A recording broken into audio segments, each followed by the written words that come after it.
Today's video, I'm going to teach you how to add a new group in Notion.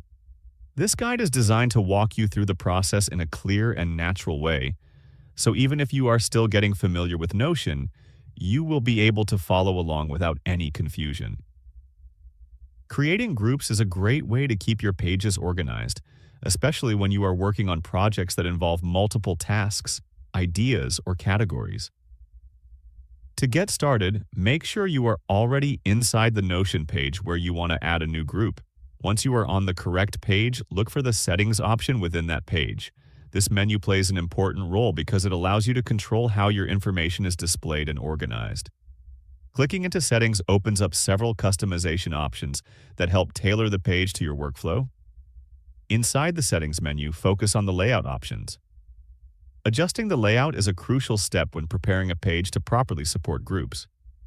The layout determines how information is visually arranged, which directly affects how easy it is to navigate and manage your content.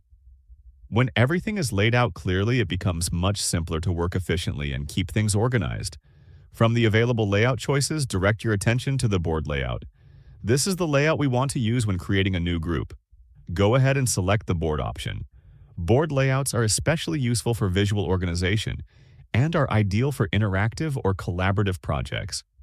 They present information in a card-style format, similar to a digital board, making it easy to see everything at a glance.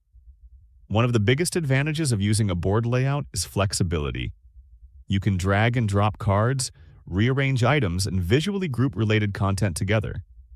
This makes it a popular choice for managing tasks, tracking progress, or organizing ideas within a project. With the board layout now active, it is time to create the new group. Look for the option labeled New Group. This option is usually clearly visible within the board view. Click on it, and just like that, a new group is added to your Notion page. At this point, you can name the group in a way that makes sense for your project and customize it based on your needs. You can keep it broad or very specific, depending on how detailed you want your organization to be. And there you have it. You have successfully created a new group in Notion using the latest available method.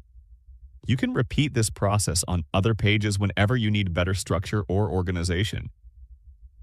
Thanks for watching, and I will see you in the next video. If you found this video helpful, let me know in the comments, give it a like, subscribe to the channel, and don't forget to hit the notification bell.